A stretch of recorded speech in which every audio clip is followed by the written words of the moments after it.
Welcome by Club Fantasy. I'm your host, Joe Zolo. It is not Ryan hosting, thank God. It is not Josh hosting, thank God. It is me. I am back just for 1 week because I have another game next week with the lovely Bismarck Larks. And joining us for, this is weird to say, the first time on No Punt Intended, Michelle Magdziuk from BallBlast. We've had Kate on, I think 3 or 4 times at this point, and Michelle, Josh has apparently blacklisted her, and the ban has been lifted. So Michelle is here. He's saying stop in the background. She is here because obviously we are talking not only Josh's Eagles and my Patriots, but Michelle's Pittsburgh Steelers. We're going to break down all 3 of those teams today.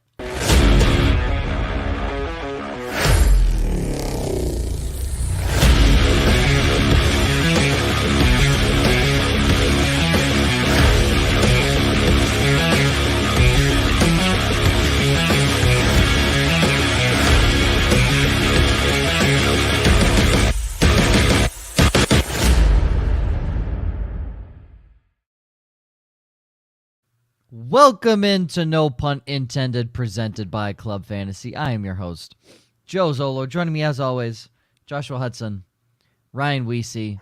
Thank God neither of you are hosting. Because for the record, I have never blacklisted Michelle. I would never do that. I absolutely adore Michelle. So just need to make that correction, okay? For the record, intros are hard. It's not hard. It's not hard. I skip past the intro because I'm like, oh, I don't need to hear this, right? It's easy. And then I'm a minute in and I hear people giving you shit about the intro. I'm like, all right, let me rewind here. Michelle, welcome. For some reason, the first time on this show. How are you? Hi, I'm great. I'm so excited to be here. I will say intros are hard. I have to do the intros for the BallBlast podcast, and I always stumble on them. And my co-host, aka my wife, always makes fun of me. Well, wow. What's funny is for the DFS show I do during the season where I host, we don't really do an intro. So that goes like, I mean, we do an intro, but not like the whole break it up, chop it, hit buttons in the middle of it. And so that goes really smooth for me and I have absolutely no issues. But then you put me here where I have to like fucking concentrate and hit things in the middle of me talking. Did not go well. It's not hard. It's really not hard. Look, I just think as a celebrity status, there's really 2 things you got to see, right? The excited fans and the haters. It's really hard to balance both, but you just got to ignore the haters and welcome in the fans. I definitely have those haters, so I have that going for me. Yeah. Hey, I mean, is the hater your younger brother? Because that's really tough for me personally. My father is my biggest critic. I get Yes.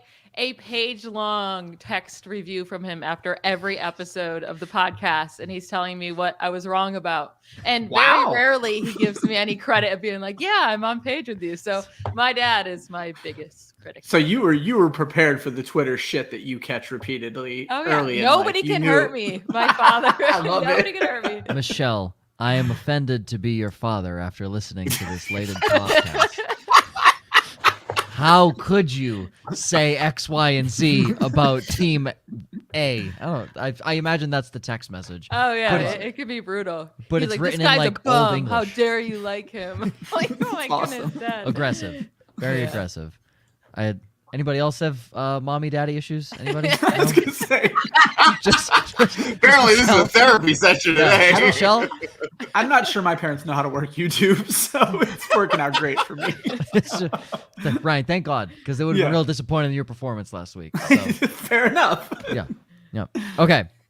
First team we're going to talk about, Philadelphia Eagles, break it down into the Steelers, and then ending with, I believe they're the first playoff team that we'll touch on, right? The Patriots, or the Eagles and the Steelers both make it too. They all made it. They all made it. Okay, so this is the first playoff round. I forget. All 3 of these teams had a very forgettable postseason performance. The only reason I remember the Patriots is because I watched them. All right, Eagles. It says W right underneath their name. Is that just because they had a winning record, Josh? Sure, yeah. I don't know. Yeah, there's nothing good about this team. But they were 9-8 last year. Same coach, same offensive coordinator. You could have fooled me. I had no clue who their offensive coordinator was last year. Upside. Josh, you got Gainwell. Ryan, you got Devonta Smith. I don't know who that is, but in the show sheet, it's Devonta Smith. I really hope that Devonta Smith makes an appearance. Maybe we'll talk about him a little later, but Devonta Smith has Ryan's biggest upside. The biggest trap, A.J. Brown. I'm going to go on a wild guess and say ADP, and you both can just aggressively nod your head at that reasoning. And we'll get into Michelle's here. So there's one player on this team that you have to leave your draft with. You're saying the quarterback, running back duo of Jalen Hurts. Why do you like him so much? Listen, I've been on this Jalen Hurts train since last offseason. I'm screaming at people to take him. He is my boy. I think Jalen Hurts is going to take such a big step forward next year in terms of NFL quarterback, but he doesn't even really need to do that for fantasy because last year, as an average, to below average at times, quarterback, he still was a quarterback 6 in fantasy points per game. That's unbelievable. That's his first season as a starter. He only scored 16 passing touchdowns. And he still finished as a quarterback 6 in points per game. He had 8 touchdowns called back as well. Can we talk about how absurd that is?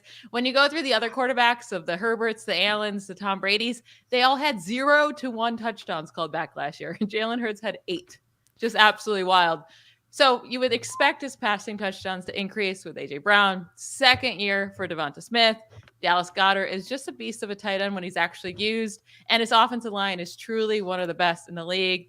I expect this to be a really nice second year as a starter for Jalen Hurts. And I think he actually does become a very good NFL quarterback as well. And they give him that contract after the season.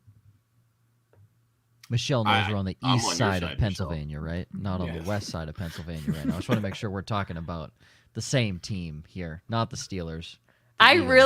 This is a perfect episode for me because after the Steelers, I'll be rooting for the Eagles next year. They're my second favorite team right now. Elation. This is unbelievable. I think, are they the only team in the NFL returning their entire offensive line group? Something like that. Like it's big cohesion there. It's going to be a really good group. So, I mean, I'm excited. I think the Pats are, but they're adding in. I thought they lost a couple players to Did Shaq the Mason Raiders. start for them last year? Because they traded him for nothing. I thought he was gone already last year. This whole year's a blur. Then we lost Shaq Mason. I have no idea. I know Shaq Mason's gone. I thought he was gone 2 years ago. But Michelle hit on the point I wanted to hit on is just that you have to expect more passing touchdowns. I didn't even know the amazing stat about how many he had called back, but you figure A.J. Brown's bringing 6 in with him regardless, and 16 is such a low number to where you expect him just to get up into the 20s on moderate improvement. And if it's a great improvement, he's going to take the world by storm and has a really good chance at top 5, top 1 quarterback type season in fantasy. If that great offensive line, he was easily the most consistent. I mean, he was one of the most consistent quarterbacks. Yeah, most QB1 weeks in terms of fantasy. I'll put it that way. But yeah, I think he had 14 out of 16 QB1 weeks or something along those lines.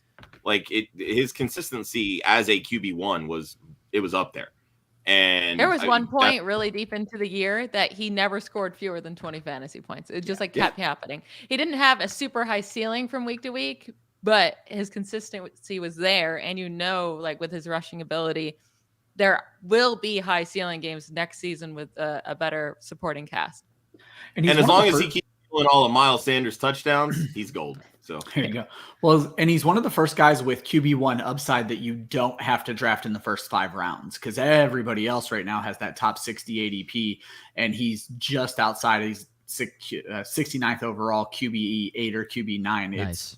I knew it was coming. I was like, son of a bitch. I walked right into this. But anyway, nice. But regardless, it's nice to be able to pick your quarterback there. In the fantasy industry, most analysts will tell you avoid quarterback is for as long as you possibly can. But the 5th, 6th round is where you can sort of reach for an elite quarterback. And if you go back and look at industry mock drafts, that's usually what happens. Hurts is the kind of guy that you could get in the late 5th, early 6th round that has that QB1 upside. I'm really curious to see 6 to 9. Oh, go ahead. I'm curious to see how many pass attempts per game that we see increase with Jalen Hurts. Because again, you make this trade to go get A.J. Brown. You spend the first round pick on Devonta Freeman. He now has 3 quality passing options when you include Dallas Goedert. This team was slinging it in the first half of the season. They just didn't have the guys that could actually catch the football. Now they do. So I'm really curious to see if they keep that same mentality or if they still keep the ground and pound and then just like, use the wide receivers as they need them because they know they're going to be efficient with catching the football.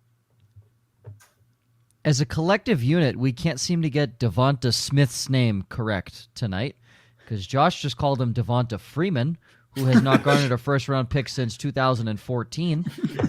Oh, man. Ryan said Devonta Smoth. Fake. And I don't... Sorry, I'm continuing my trend from Monday shows where I can't pronounce any names correctly, so there's that. So you pronounced the name perfectly. You just had the wrong guy. I think I said it correctly, but I never know if it's Devontae or Devonta. So I think we're all saying, okay. So at least I said it correctly. Yeah. Devonta Smith. Yeah. Nice. All right. Yeah. Nice. Player you're most avoiding. It's Miles Sanders. Touchdowns, right? Well, he told us to. Yeah, that's pretty much it. Touchdowns, right? It's not only touchdowns, it's his receiving work as well. He's a good running back on the ground with the breakaway speed, but has very bad efficiency as a pass catcher just overall. His yards per reception, his catch rate, and then plus he's a terrible pass blocker. And that's why they can't really allow him to be on the field in a lot of these situations where you're like, why aren't they using Miles Sanders more? It's like, well, they need to be able to trust that the running back can block if they need him to. He received a 46 PFF pass blocking grade in 2021. Oof. Gainwell, on the other hand, Kenneth Gainwell, their rookie running back last season, received a 76 pass blocking grade. It does matter. They're not going to allow him on the field in these passing down situations if he can't pass block. So I think that's his biggest issue when it comes to fantasy. Question: if I told you the Pro Football Focus ranked number 2 wide receiver in the NFL is currently not employed, what would you tell me? You'd be like, oh my God, that's crazy, right? First and foremost, he is employed. He is employed. Okay. It depends on the snaps that he had. Of course, sample sizes matter. Okay. Deontay Harris, the electric punt returner. Hardy now. And he is on the Saints. Yeah. He never left. Oh. You would have never known. Here's the thing with Joe. Joe buys into PFF grading when it backs up his point. Yeah, of course. Outside of that, he doesn't care. I mean, it's a very small sample size. Harris had 1 year. Let's see if his PFF grade stays the same, and it was a small amount of targets. So I'm not going to run with that, but that is saying maybe if he ever gets more targets, he could be pretty good. But it's the same concept when people try to say that Tony Pollard can be a reliable running back, even though he sees a fraction of the touches that Ezekiel Elliott does. And his yards per carry is terrible. All I was going to point out is when it comes to blocking, what other metrics specifically for running backs are we going to use? Anytime anyone brings up Pro Football Focus, my mind immediately goes to your boy Deontay Hardy. Deontay, second of 111. He might not even be 111 of 111 in the NFL. That's really tough. You're allowed to put a minimum, right? You could just get him out of there pretty easily. No. Whoever did that should have been like, hold on a second. But right on that same page, you can hit minimum 50, 60 targets to get just they said it. They how they have on Sunday Night Football, they have it under the name PFF this of their position. It said it on Sunday Night Football. So the bold graphics guy from NBC to put that on there. Just what a bold situation for him. Oh, tough. But in 2 years, do we do blast off because BallBlast is that what we exactly? Oh my God, this is what I try to do. These last points, I try to cater it to the guest and. So I wanted to have a little fun with it. I haven't been on the show in 2 weeks. Wasn't sure if we just added that in or this is specific to the week. All right. You have Kenneth Gainwell will blast off and become a top 5 option at the running back position specifically. How bold do you feel about this take? Yeah, I mean, top 5 was pretty hard for you guys to ask me to answer. Yeah, I was going to say, I thought you wrote that. I wanted to make it bold. Well, okay. I wanted to make it bold. Bold. I will say, the guy that Kenneth Gainwell, I comped him to was Austin Eckler, and this was before he was even drafted. And then he goes to the Eagles with Shane Steichen, their OC, where he worked with the Chargers with Austin Eckler. And then Nick Sirianni had Nyheim Hines where he loved to use him as well in the passing games. So if Kenneth Gainwell is even part Austin Eckler and part Nyheim Hines, like somewhere in the middle there, I think he will do really well just this year, and maybe it'll take another year or so like it took Austin Eckler to really break out. But I do expect big things out of Gainwell. Gainwell last year saw 10.7% of the Eagles' team targets last season as a rookie. Only Najee Harris had a higher team target rate among rookie running backs in 2020 or 2021 in each of the last 2 seasons. So Gainwell was being used in the passing game. We obviously need to see his carries increase a little bit. But like I said, I think Gainwell is going to be the one on this field come important passing situations, and Miles Sanders is going to be on that bench. That's why I have Gainwell as my upside play. I was going through and doing my Eagles projections, and just because of the passing work that I expect Gainwell to get, I mean, you hit it on the head, Michelle. He's a good pass blocker. He's going to be on the field in these types of situations. And if Hurts decides not to run the ball and dump it off, that's going to be Gainwell's game right there. And he had 50 targets last year. So, we've seen Sanders' receiving work slowly diminish as well. Like, he's okay in the passing game, but he's not great. You mentioned he's a terrible blocker, so he's not getting on the field in those types of situations. And Gainwell scored touchdowns last year. Like, let's not forget that either. So if Miles Sanders, the team with 5 rushing touchdowns at the running back position, yeah. And so I mean, outside of Boston Scott's inevitable, 2 touchdown games each against the Giants, Gainwell's going to be the touchdown guy. He's the one that finds the end zone because they're just not using Sanders in those situations. So Sanders has to break those long runs, which we know he's capable of doing. But again, it's will he? And I don't want to bank on 20, 30-yard touchdown runs when the opportunity for short touchdowns is there and they're not giving Sanders those types of touches. So that's why I like Gainwell. I don't mind Sanders because I think even where he's going at his ADP, there's really not a ton of great options. But to me, it's like, well, instead of going running back, maybe pivot, find another wide receiver or, reach. I don't want to say reach, but take that upper echelon quarterback that might have slipped a couple rounds because of X, Y, and Z. Yeah. And I wanted to add in real quick here. People have this weird thing that like Boston Scott is their receiving running back. And maybe he was in the past. He had 16 targets last year. He played 16 games and had 16 targets. Only 3% of the team's target share. He's not the receiving back. It's Kenneth Gainwell, and it should only go up from here as he goes into his second year in his career. And what's interesting is Scott's going to be the threat to Sanders, not to Gainwell. Gainwell seems to be cementing his role. So Scott, because Scott is a favorite like handcuff option, but you're just waiting for Miles Sanders to get hurt when you should just be drafting Gainwell over all of them. But you brought up his ADP, and that's kind of where I'm bothered by Miles Sanders because when you say RB27, it's not that bad. He was the RB45 last year, so maybe people are seeing some sort of upside when he plays a full game of schedule. But what I looked was if you gave him the 5 games he missed last year, that would only bump him up to the RB27. So you're drafting him at his ceiling for a guy who, when he gets those points, they're coming sporadically that you're never going to be able to predict. So you're putting boom and bust in your lineup every week. And it's just not worth it. You said it best. Go somewhere else with the pick and draft Kenneth Gainwell 2 rounds later or whatever it is at this point. So. What a perfect transition into the sleeper that I have, because I was fuck all on this team for sleepers. And I literally put Miles Sanders because a starting running back at the RB3, I'm like, I don't know. And again, this is based off of my strategy of in a mock draft that Ryan and I are currently in. I took DeAndre Swift, Javonte Williams, and David Montgomery 1, 2, 3. So in the back of my head, I'm like, oh, well, I could get Miles Sanders as a 4th running back. In no way, shape, or form should he ever enter your starting lineup. But on the off chance he's still a starting running back, it just felt bad that he was down there. I mean, it's interesting, though. I'm going to be real. And he said it at the right time of year because the average fan is not paying attention right now. It's just us degenerates. But the guy straight up said, don't draft me in fantasy football. Like, the way this offense works, I'm not going to see the volume to make you people happy. Was essentially what he said.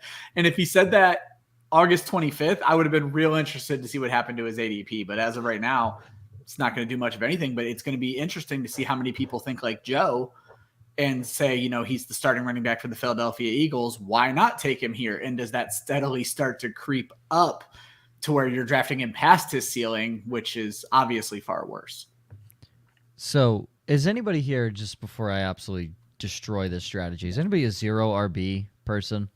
Michelle, are you a 0 RB person? No, I like to go with one early, like a dominant guy, and then I kind of wait on my RB2. Yeah, that's fine. That's totally fine. Hero RB strategy. Yep. Hero RB. That's totally fine, though. I think that's fine, right? Right? It is round 5 in an IDP league, might I add you, for me and Ryan, and Elijah Mitchell is in the 5th round. Yep. Running backs suck. They are terrible after like the 4th round. Please, just, if you want a hero RB, totally fine. If one of your running backs gets hurt, you're fucked. You're literally fucked. There's no other option for you because backup running backs in the NFL suck. Well, you're basing it off of the draft. My one defense of the 0 RB strategy is you have to be super active early in the season on waivers because that's what saves you, is getting Eli Mitchell last year where he had the top 20 potential and you were landing him off of waivers. You didn't have to pay draft capital for him. So if you're active, you may not be as fucked as Joe is saying you are. Yeah, the reason why I do the RB1, I like to have that one guy cemented just to have some safety there. But last year, I won multiple leagues with Rashad Penny and Darrell Williams as my 2 running backs in my starting. And it's not even like I had other guys that I could have started, but they were my best options. I'll say with Penny. what they were scoring. And Penny was amazing. So you do have to just be very consistent with grabbing those running backs off waivers as soon as you can. Actually, Michelle, let me ask you this then, because this is a strategy, and we talk about this a little bit on the mock draft show, and it's something that comes up every year. With you playing that strategy, do you blow a lot of fab and fab leagues on running backs early, or do you try to save some for the end of the season for when Rashad Penny pops up in week 10? How do you handle your fab in leagues like that? I'm a little bit more conservative in the beginning. Like I missed out on Philip Lindsay. I didn't trust it a few years ago when he had his breakout. I put a bid in for Elijah Mitchell, but I wasn't as high as others, so I missed out on him. But I don't think having Elijah Mitchell helped you any more than saving it to get your Rashad Penny later on. So I don't know. It always seems like there's these running backs that come along due to so many injuries later on in the season that matter more in the offenses that I'm willing to hold that a bit longer. If you're going to panic in week 2 and spend 100% of your fab on Elijah Mitchell, which you deserve to not make the playoffs. Like, do not panic. It's week 2. Your team's 0-1. Not to mention, you're okay. I would say, not to mention, after that same week, Cordero Patterson was out there and not going for that much fab. Ridiculous. My deep sleeper is Zach Pascal, because it is still a crime he's not a wide receiver 2 on a team right now. I firmly believe Pascal can be a wide receiver 2.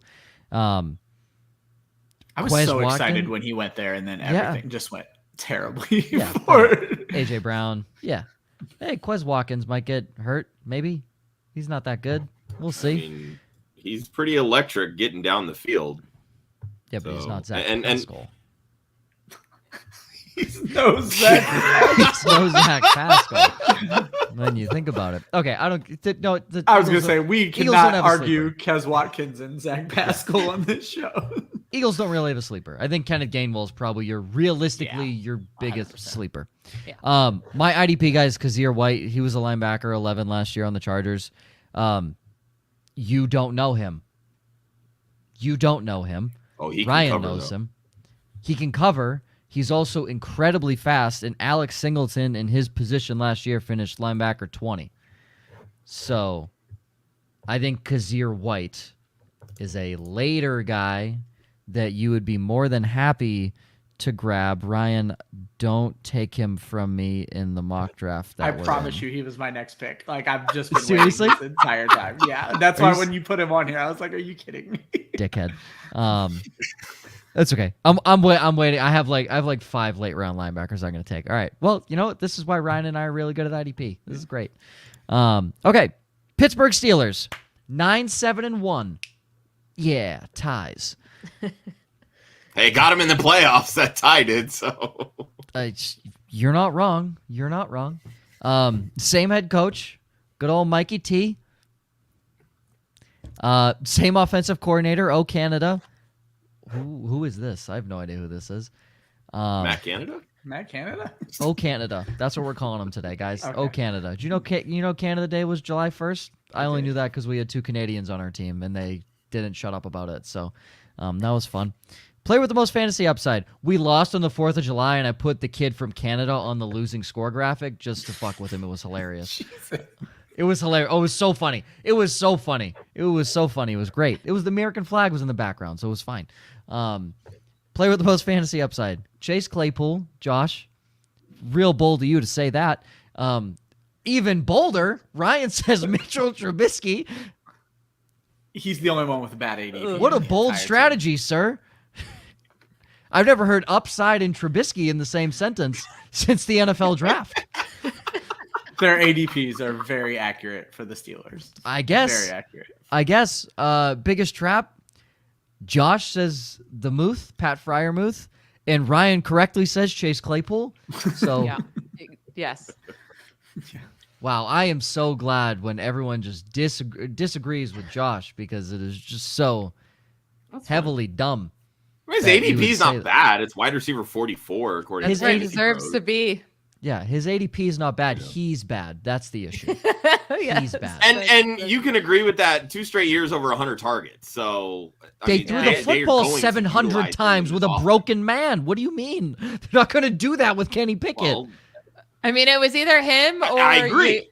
You throw to Ray McLeod, which nobody wanted either. So there's no I will not stand for this Ray McLeod slander right now. I mean, at the end of the day, what you're really hoping for with Claypool, you're hoping for a pop in touchdowns like his rookie year.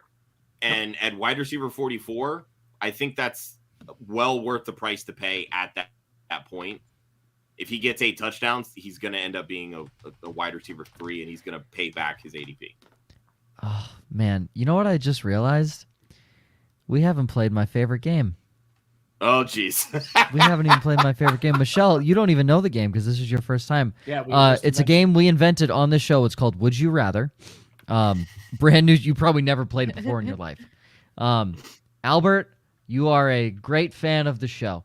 That's a Chase Claypool quote. Ah, great. Yeah, Joe, I figured you wouldn't have seen that yet. So. Oh, thank God. Okay. All right. This is good. This is a good discussion. So we take the ADP of the player in question, Chase Claypool, and we basically ask, who would you rather have? Right? It's a very simple game. It's incredible nobody had thought of it until 3 years ago when we made it up on this show. Chase Claypool is wide receiver 44, as aforementioned. We are going to talk about the guys from 40 to 44 because they are all within the overall draft position of 10 spots of each other. So they're all going in the back half. Everybody is taking wide receivers in that range. Yes, everyone's taking receivers in this range. So I will start with 40, which I don't know how I feel about this, but would you rather, Michelle, I'll start with you, would you rather Drake London or Chase Claypool? And we'll say as a flex option, as your third or fourth guy. Yeah, third or fourth guy, Drake London or Chase Claypool. I'll go Drake London. It's close, though. Ryan? Not close, Drake London. Josh? I would go Claypool. Okay. Again, bold of you to say that. Drake London. Sucks to be wrong. I mean, you guys, I hate both of these guys. Brandon Ayuk or Chase Claypool? Michelle? I'm going Ayuk, for sure. Ryan? This was the one I didn't want to answer, but probably Ayuk. Josh? I think I would go Ayuk as well. Who's the third receiver in San Francisco? I'll take him over Brandon Ayuk. I don't know who it is, but Danny Gray, baby. Who? Danny Gray, SMU, you son of a bitch. Oh my God, that's a smash hit. That's a smash hit. Any receiver from SMU, elite. I hate this game. Brandon Ayuk. I hate this game. Treylon Burks or Chase Claypool? Michelle? Oh my goodness, these are hard. I mean, the news coming out about Burks lately isn't fantastic, but I'm still gonna go with the upside of Burks taking over the AJ Brown role, no matter what that turns out to be. I'll take the upside of that over Claypool. I'll give my reasoning as to why I'm down on Claypool once we're done with this game. Okay. Yeah. Rian. I don't know if it's asthma or out of shape or what it is, but I'll still take Treylon Burks. Dude, he's been chasing too many hogs. What can we say? Obviously. Josh. I'm gonna go Claypool. I don't know. Way to stick to your guns. Yeah, I mean, I'm not. I mean, of these guys in this range, I think there's maybe one that I have currently above Claypool. And I'm going to assume it's the next guy. Would you rather Christian Kirk or Chase Claypool, Michelle? Oh, God. I'll take Claypool there. I'll take Kirk. Ryan? Okay, Kirk? Josh? No, I have Claypool above Kirk. It's just such a bold strategy you decide to take and being wrong every single year. I will take Christian Kirk. Yeah, okay. Then that's why I wanted to segue into this, because we don't need to talk about Deontay Johnson. He's going to have 225 targets this year, so we don't really need to worry about that, because that's Michelle's don't leave your draft without this guy.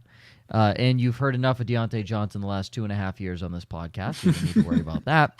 Player most avoiding is Chase Claypool. Michelle, why are you down on the Notre Dame prospect? Because we all know Notre Dame creates the most elite NFL players. Listen, it's a lot like last offseason when Kenny Golladay went to the Giants. I was saying I don't really care where he fell in the drafts. I probably wasn't going to pick him. It was going to have to be a drastic fall in whatever draft I was in, because he and Daniel Jones could not be a worst match. It's like you choose a guy that excels at contested catches but doesn't really separate, and you put him with a guy who it's Daniel Jones. He needs a guy to be open. He's not going to throw that ball into a tight window and complete that thing. Like, he's never going to trust himself, A, and B, when he does, it's a disaster. So it's like, how did the Giants think that was a good match? Now, it's kind of different with the Steelers. Well, like, they're not going to choose their quarterback based off of what Chase Claypool excels at. Like, you have better wide receivers there. They drafted 2 guys as well that both know how to get open, but Chase Claypool is a contested catch guy. He's not really great at it there either. I just don't think he's a very special wide receiver. His rookie season, I saw more flashes. I really did. He looked better, but this second year, I don't know if he got in his head or what, but it wasn't just Ben. He was bad. He was honestly bad. I watched every snap of his, and it was just, I saw nothing special out of him, and he was a headache. Now you add in Mitch Trubisky, who I think he'll be the starting quarterback all season long for the Steelers. And Mitch Trubisky, although I do think he'll be better with the Steelers, I still am not going to consider him a quarterback that's going to be good throwing tight window passes. He was terrible at it in Chicago from 2016 to 2020. His passer rating was 42.1 throwing into a tight window, which was less than 1 yard of separation. That means the only quarterbacks were Brock Osweiler, Sam Darnold, Eli Manning, and Phillip Rivers during that time. It's not a pretty pairing. I don't see it working out whatsoever. Maybe he can get a bunch of touchdowns, but I think those will go to Pat Freiermuth. So no, thank you. What a tough 12 hours here for top 3 picks. Baker Mayfield traded for dog shit. Sam Darnold traded for dog shit and just brought down in this conversation to be worse than Mitchell Trubisky. And then Mitchell Trubisky is just roped in with Sam Darnold, which automatically makes him worse. I do think Trubisky will be decent this year. I really do. But I think he'll be decent with guys like Deontay Johnson and Calvin Austin and George Pickens and Pat Freiermuth, not with a guy that cannot separate in Chase Claypool. Josh. Yeah. Oh, unless Ryan wants to continue dogging on him, we'll continue with the dogging. Oh, no, I was just going to defend my Mitch Trubisky take that you hated so much. He's being drafted as the QB 33. Obviously, he's not an option in single QB leagues. But in a super flex or 2 QB league, you should try to get Mitch Trubisky, because I agree with Michelle. He's likely the starter this entire season. There are weapons all over this offense. He's going to perform better than some backup. He's not the QB 33. So that's my defense of why he's my upside. There can be nothing but upside if he's a starting quarterback in the NFL. He and Carson Wentz have the same fantasy points per game in their career. So maybe not career. Maybe it was since, I don't know which year it was. Yeah, Joe, you love Carson Wentz. I think Mitch Trubisky outproduces his Carson Wentz this year in fantasy. I'm pretty sure Carson Wentz's sister was just at a Larks game, so I don't know if I'm contractually obligated to say nice things about Carson Wentz. She'll find you. What? What? She'll find you. She'll find. I mean, she knows where I work, so exactly. I'm very public. Josh, just I don't know. Do you want to defend Chase Claypool? Is it just there because it's the ADP? No, I mean the ADP definitely plays into it, but like I said, I mean he's shown that he has touchdown upside. The big thing with Freiermuth, he does as well, and I get it, but Claypool's upside, they're going to use him in this end around type role that they've used toward around the end zone, so he has the rushing TD upside as well.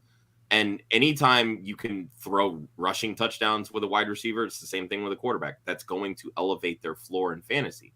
So Claypool is their deep guy. He's the one that's going 20 plus yards down the field.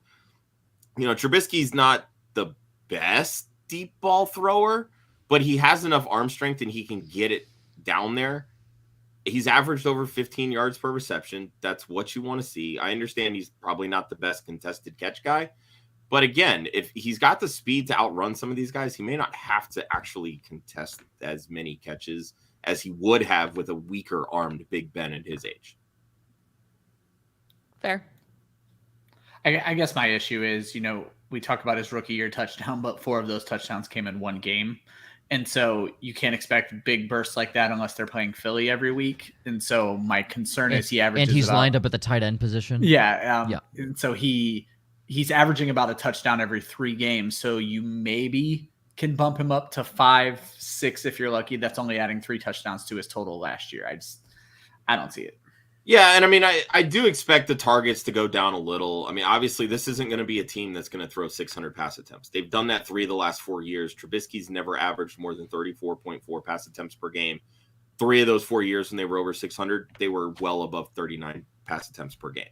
That's just not going to happen this year, which makes me a smidge worrisome when it comes to Deontay Johnson because he's consistently over 140, 150, 169 targets last year. So hold on a second. What you want to see? I saw Michelle shake her head. So I want her to defend Deontay Johnson to you because that's the most meta shit that I said it makes me a little worried. A little. I'm not worried about it because I think his efficiency is going to increase so much. He is an elite route runner. He just really, truly is one of the best in the NFL at it. And he had so many targets, but even if those decrease a little bit, which I still think he's the clear-cut wide receiver 1 on this team, and Allen Robinson has had close to 150 targets with Mitch Trubisky before, so I think he's in that same role. Well, the reason why Deontay Johnson struggled with efficiency last year wasn't due to his abilities. It's because Big Ben could not have been worse. The quarterback play could not go down from last year. Big Ben's time to throw was the lowest in the league, which is not a good thing because you're allowing no time for the plays to develop, no time for routes to be run, which is Deontay Johnson's strongest skill set. And they did no play action because Ben was 9,000 years old and can't move. And so the offense was beyond obvious. There was nothing open. Everything Deontay did had to be in this little tiny area and the defense is right there. So he might not get as many targets, but I think just the offense in general will have way more space to work. He can do it before the catch and then also after the catch when you have at least a couple feet to work with. Yeah, he was 6th in the league last year in yards after the catch. So, I mean, he can separate. He can get down the field. I want to see him get closer to or even exceed his rookie year yards per reception. And that really has been his career high so far at 11.5 yards per reception, which still isn't even great when you lump him in with the elite of the elite wide receivers in fantasy. I don't know that he's going to see 10 plus touchdowns. And I really want to see him above 12 yards per reception, because I think that's what's ultimately going to keep him in that, top 7, top 8 range if the target share decreases or just simply because of the total pass attempts.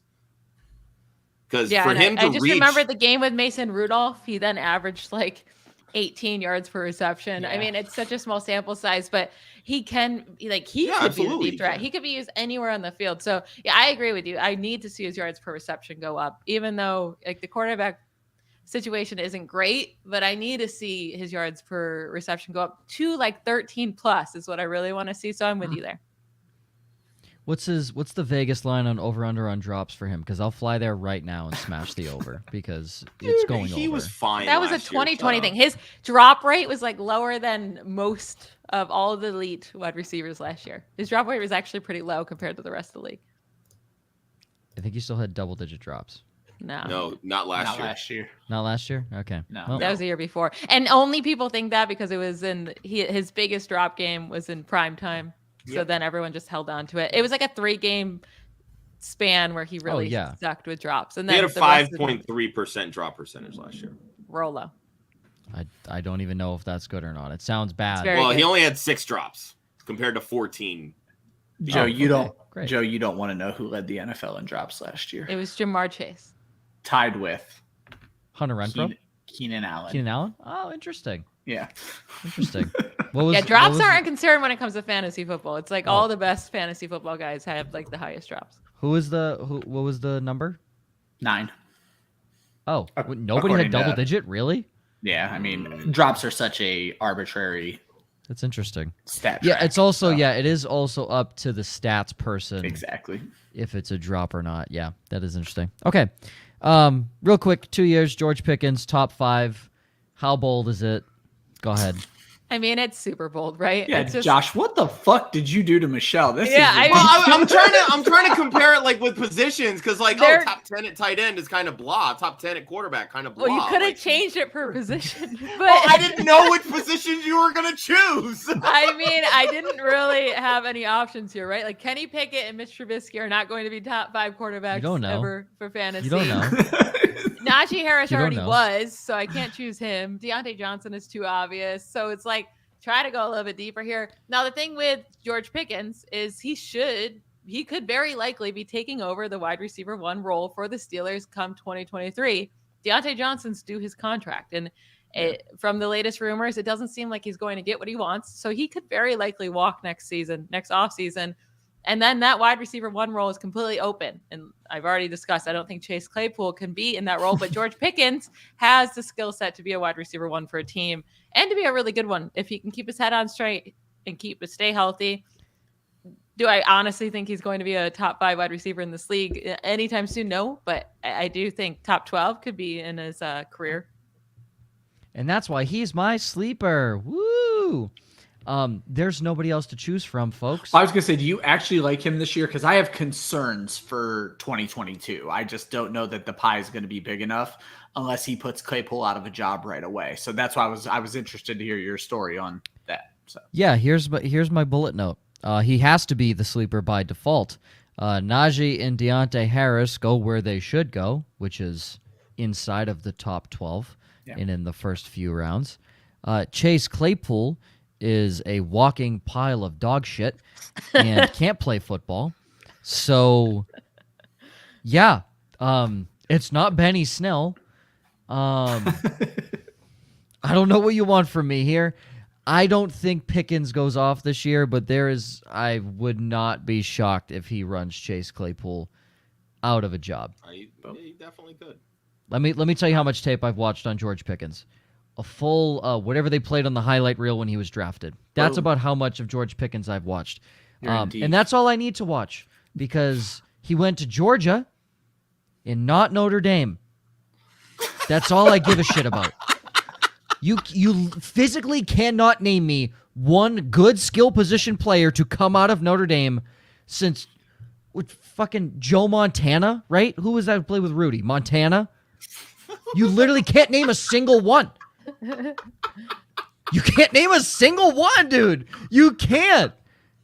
Cole fucking Kmet is the cornerstone of Notre Dame right now. The cornerstone. Notre Dame. Yeah, Jerome Bettis. Okay, fine. Jerome Bettis. Great. Thank you for the 19. When was he drafted? 1996?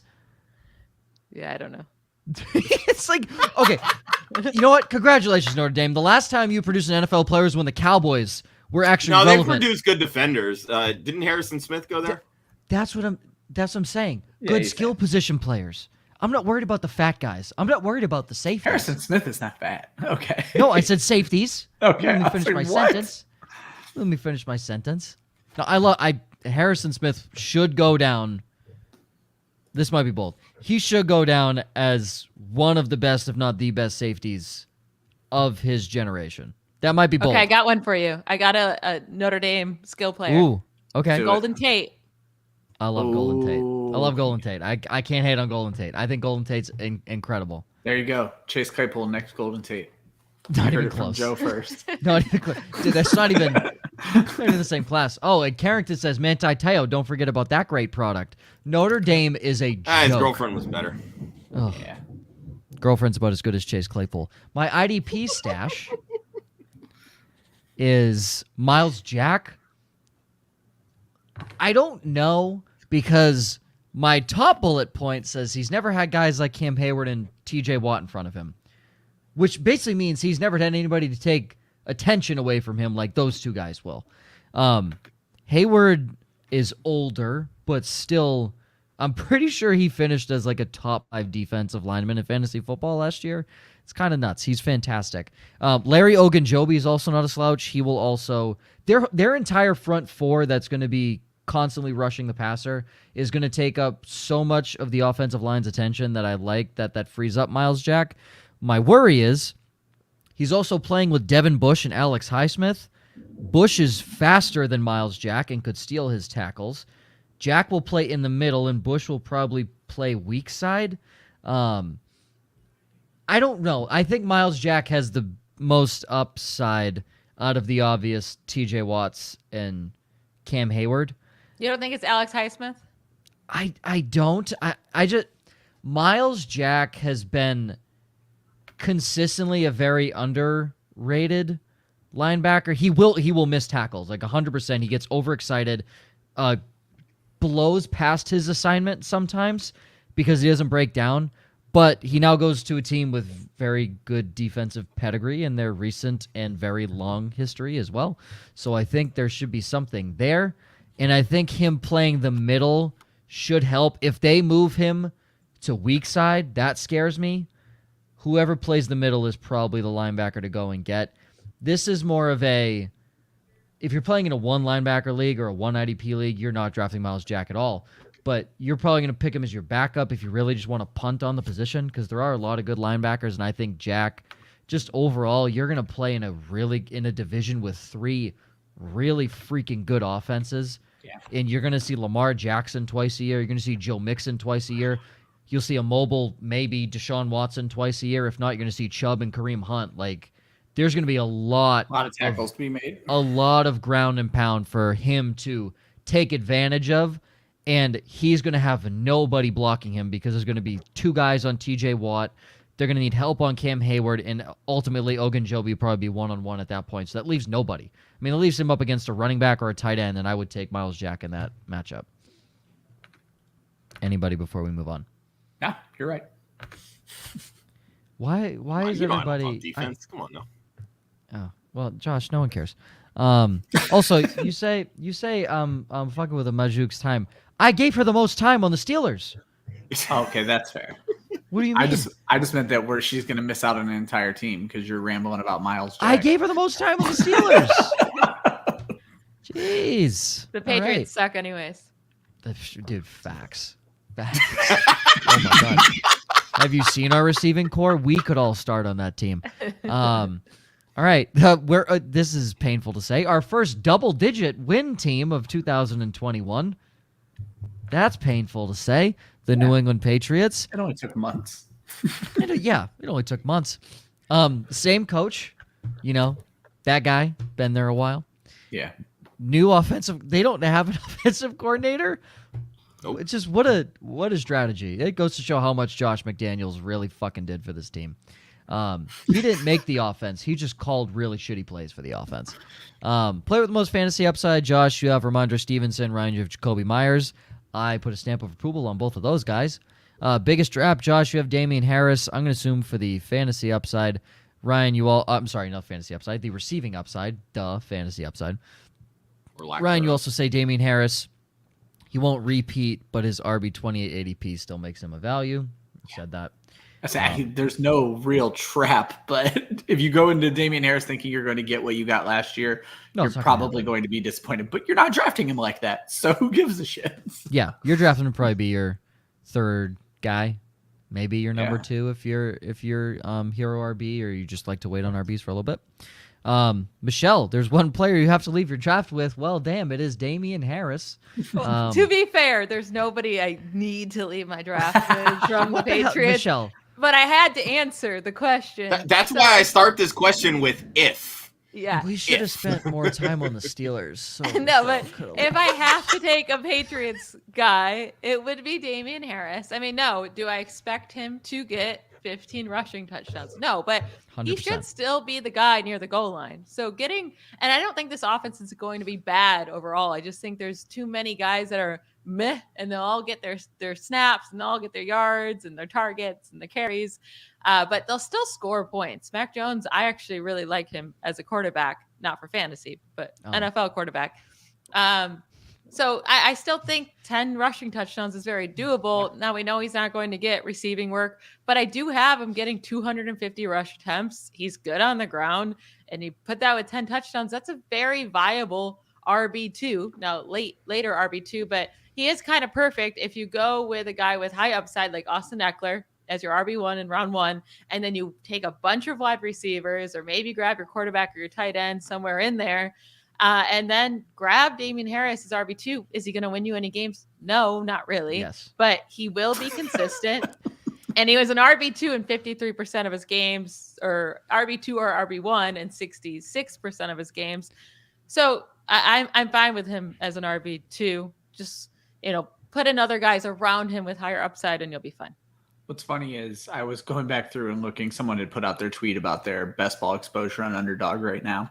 And I went back and just looked at mine. I have Damian Harris on 100% of my rosters because he's just always there. And I'm like, it's what you said about Miles Sanders, Joe, but it's actually true. He's a starting running back this late. Why the hell am I not going to take him? And because he seems like the worst best ball player of all time. Well, there's that too.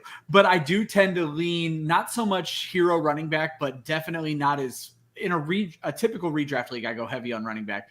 But I also, Michelle, you brought up, I'll grab my running back in the first round, but I'm an early tight end guy, especially in best balls, where if I can get Kelsey and then Kelsey and Pitts and things like that when you're just playing around with draft order, I'll do that and then just be happy to grab Damian Harris down the road. So totally fair. Heck yeah. All right, you are most avoiding Mr. Hunter Henry. Why is that? I mean, last year, the dude has never had more than 652 receiving yards, and it's now been 6 NFL seasons, I guess 5 really, that he played. But last year, with a team that had really no wide receivers, they didn't add a whole ton. I like her enough. Tyquan Thornton, who knows, what a random pick. But even last year, he only had 75 targets, 50 receptions, 603 yards. Like, I don't see why this would increase going into this year. There's no really reason for this to increase. And then his receiver touchdowns could definitely decrease. He had 9. That's a lot. That's a lot for Henry. So I'm just avoiding him. There's no part of me that wants him. There's just no upside there. That's fair. I'd say, it's kind of my thoughts like with Freiermuth. Like, you're banking on touchdowns. That was same thing with Hunter Henry. I'm just... Oh, Michelle has frozen. Oh, we lost her. I thought that was me because of the thunderstorms. I thought it was me too. And what's funny is I heard the thunder just now. I thought that was her, and that's how we lost her. So. Look at this beautiful smile, though. I think. Well, what's funny is I don't know if she was about to defend Freiermuth or go in on him, and now I'm like, sorry, guys. You're good. She lives. Sorry, I didn't hear. I just thought you guys were being dead silent to me after Hunter Henry. Just was so confused why you weren't speaking. But can you hear me now? Yes, absolutely. Yes, and you're unfrozen. Am I good? Okay. Yeah. Okay, that's good. Sorry. Did you hear my whole Hunter Henry argument? Or you got everything? Yes, you got everything. Okay, cool. I was gonna say I am targeting Hunter Henry because I'm a guy that doesn't take a tight end until like the 14th round. Yeah. So I'm okay with the Hunter Henry because odds are I'm probably going to stream a tight end at some point anyways. And I like Hunter Henry because... on a week 1 touchdown. Yeah. I mean, he's free in fantasy drafts. Look, I was 1 for 2 on what I said about the tight ends last year. Hunter Henry will play the Gronk role, and in the red zone, and Jonnu Smith will play the Aaron Hernandez role in between the 20s. And that I was right on Hunter Henry for the red zone threat. Jonnu Smith just apparently doesn't want to play football anymore, so that's really killing me. I need him to step up. But in 2 years, I was actually going to ask, like, what are everybody's thoughts of like a Jonnu bounce back? Like, I feel like a lot of us kind of felt that he would be. Really what is there a bounce back to? He's never done anything in his entire career. Like, what are we talking about? Jonnu Smith bounce back. I don't want to talk about it. He's the there last. Is none. He's never had more than 450 receiving. He once had 8 touchdowns in a year. Jonnu to the moon. Hold on. He's the last fantasy tight end with ADP. Fantasy pros, right? Oh, here's how we're gonna end Michelle's time on, no pun intended, before she has to leave to go do her own podcast. Ready? We're gonna play a little Would You Rather with Jonnu Smith, the tight end, 38 overall, 357. He's being drafted in the 36th round of a 10-team league. Those don't exist. There's no 36th. There's not even. You could double the amount of rounds in a traditional ESPN 10-team draft, and you'd still have 6 more rounds before you would even draft Jonnu Smith.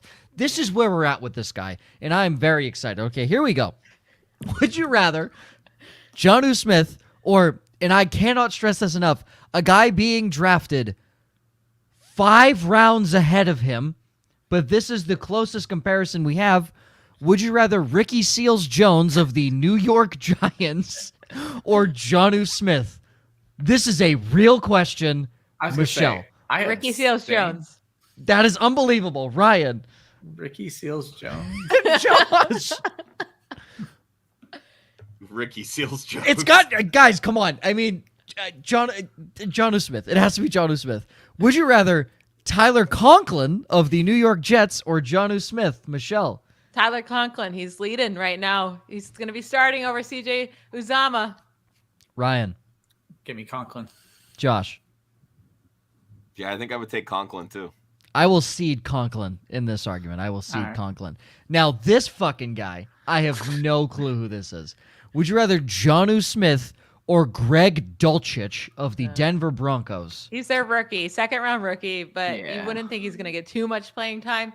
But if Albert O goes down, then Greg Dulcich should do way better with Russell Wilson, you would think, even though he's not a big tight end guy. But I would probably go with the upside. If I had to take him in a 36-round draft, I would take Greg Dulcich. I can't even say his name over Jonnu Smith. Ryan. The reports on Dulcich are actually not bad. I would take Dulcich. Josh. I think I'd probably roll Jonnu, but I agree with Michelle that at this point you would be chasing upside, and Dulcich probably has it over Jonnu. So let me tell you. Yeah, this is unbelievable. A full 16 games of Greg Dulcich might see the same amount of playing time as Jonnu Smith will just this season, considering he'll only play like 3 games. So, in all essence, they're getting the same amount of snap time. I'm just going to go Jonnu Smith. Would you rather Dan Arnold of the Jacksonville Jaguars or Jonnu Smith? Dan Arnold. You can say a lot of tight ends, and I'm going to still say Dan Arnold. That is my boy. I love that man. Dan Arnold for life. Ryan? I'm going to get a Dan Arnold tattoo. I'm not as into Dan Arnold as Michelle, but I really do like Dan Arnold. So, yes, Dan Arnold. Josh. I think I would roll Dan Arnold here, too, just because I know Doug Peterson and how he runs an offense. Everyone's excited about Evan Ingram. Get out of here. It's not Evan Ingram time. It's Dan Arnold time. I disagree with that. It is Evan Ingram time, but no, it's not. Dan Arnold over Jonnu Smith. they paid Evan Ingram $1 million per every drop that he'll have this year. So I'll also take Dan Arnold. They're getting their money's worth. So. Now look. Ricky Seals-Jones, Greg Dulcich, even Taysom Hill. Disrespectful, I think, to have over Jonnu Smith. This is the most disrespectful. Would you rather the unemployed Jared Cook, who is currently being taken 10 spots ahead of Jonnu Smith? You did it. How? You found it. The unemployed Jared Cook, who might be 65 years old and could be eligible for retirement, or Jonnu Smith. Michelle, I cannot stress this enough. Jared Cook is unemployed. I cannot stress that enough. Okay, but what if the Saints sign him back? Oh my God. Or Tampa Bay. Yeah, there could be a team that signs him, and then I would rather Jared Cook than Jonnu. So I'm going for the upside in case Jared Cook gets signed. And if he doesn't, then I'll just drop him, and anyone off waivers is better than Jonnu Smith. Jared Cook sucks. Give me Jonnu Smith. Yeah, baby. Josh. I also would take Jonnu here. I probably would take Jonnu. I'm just messing around. But liar! If Jared Cook signed with the Buccaneers or Saints, we would easily all take Jared Cook at 45 years old over Jonnu Smith. No lie.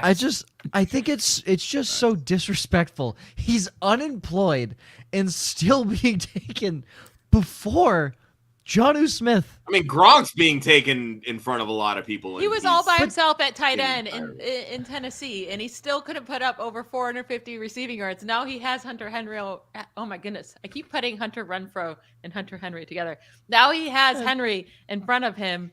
We saw last year, Mac Jones clearly prefers Hunter Henry. What is the upside? You get 450 yards from him. Woo! You have to guess the one good game he had. Jared Cook is unemployed. If he gets signed, what do you mean? Better.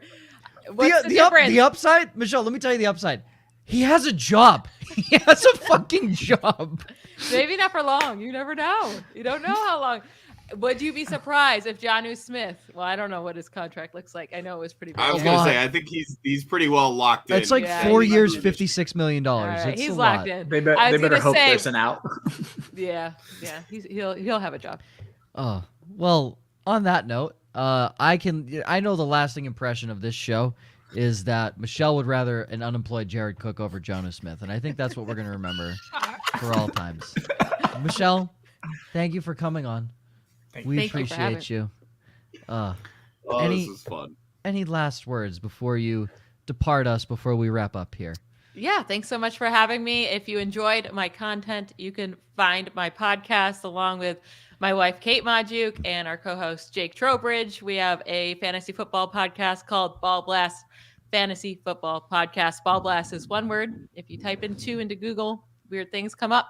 So just do one word, BallBlast Fantasy Football. But you'll find us on anywhere you listen to podcasts. But yeah, come join us. We're a fun time.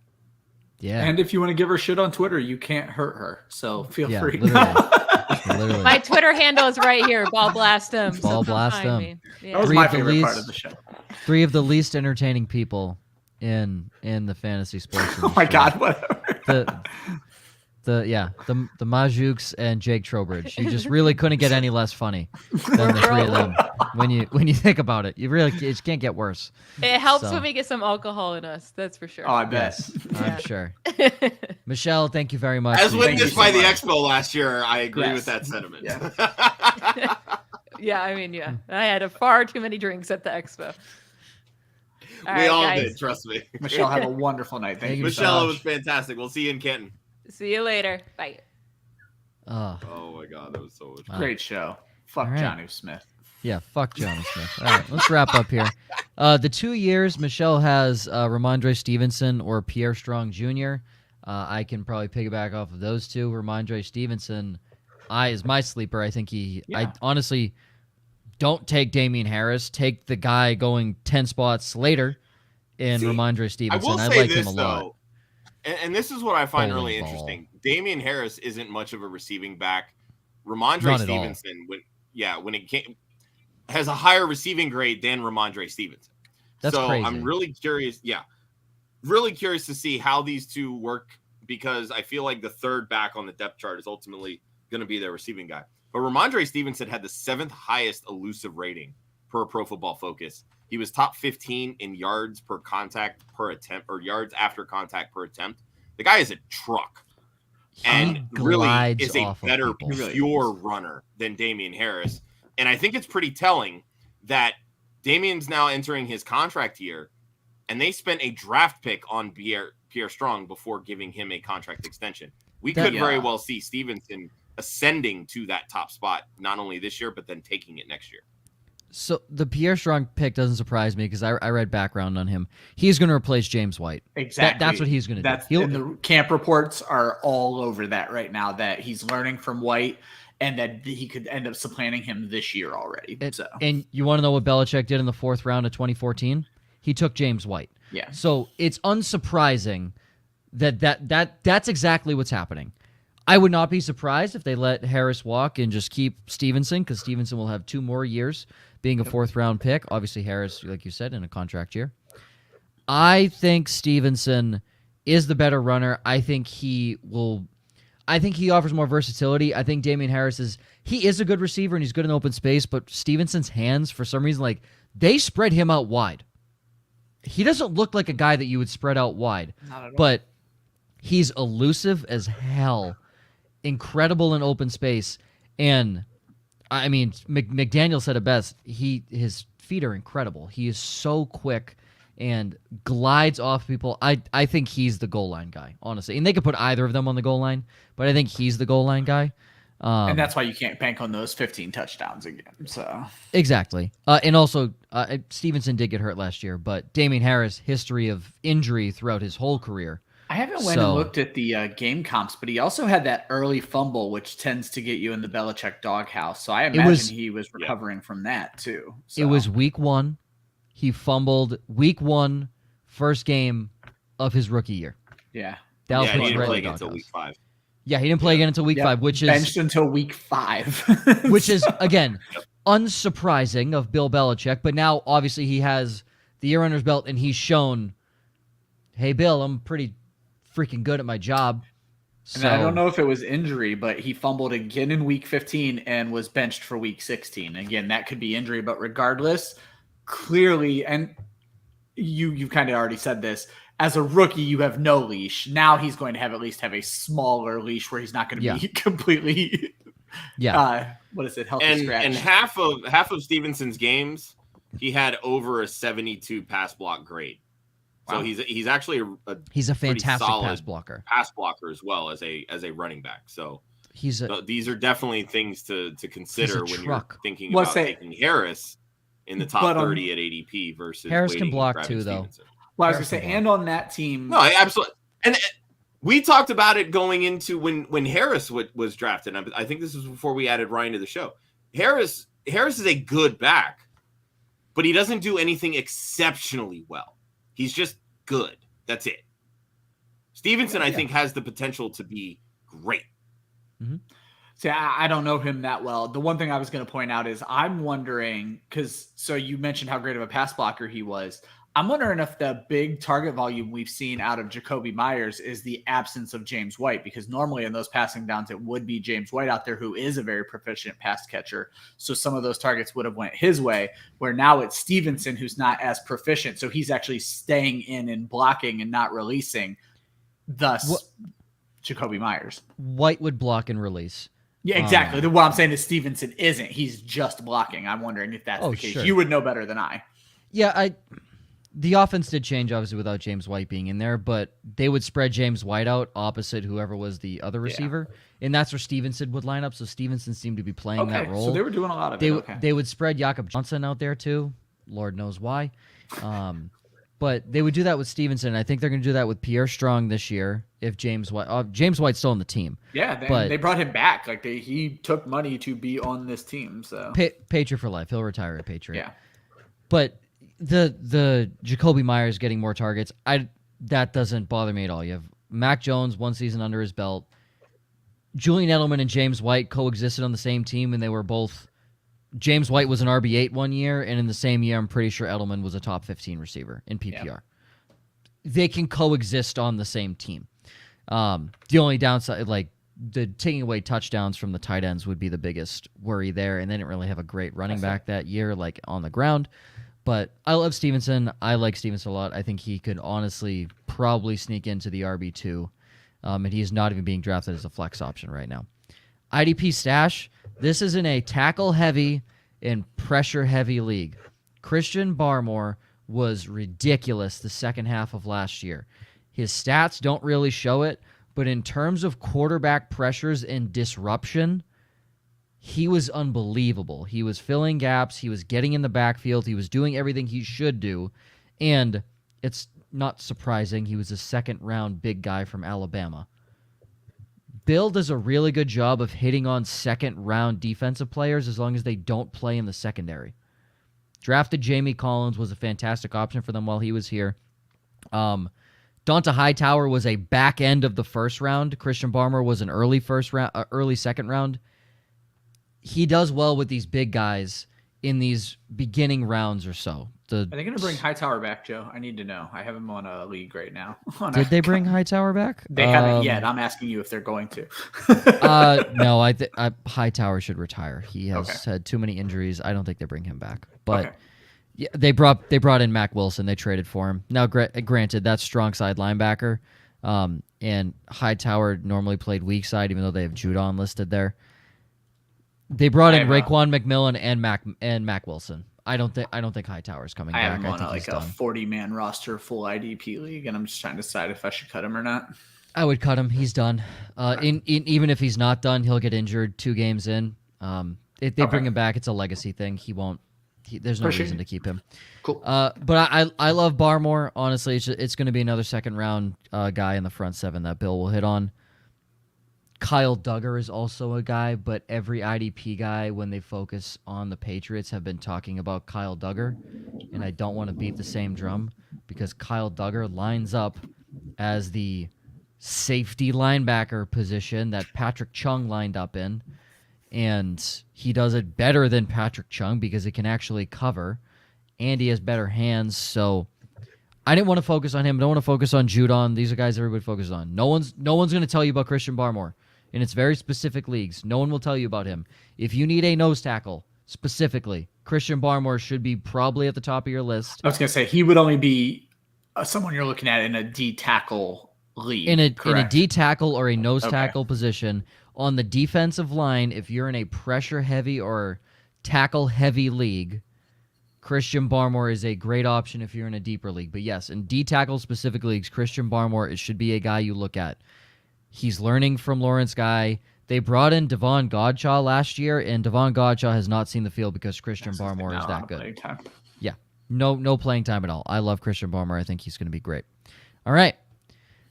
We will once again thank Michelle for joining us, even though she has departed 10 minutes ago. We love Michelle. Look inside in full swing.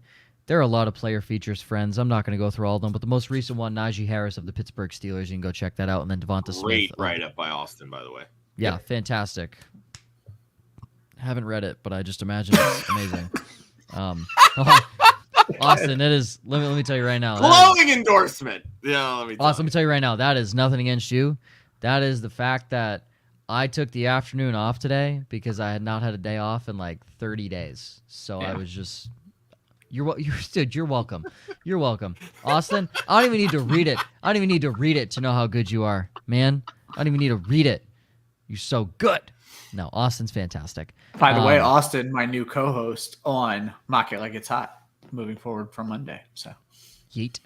And that, yep, you took that away. I didn't know it was in here. It was literally the next thing, but the co-host was incorrect.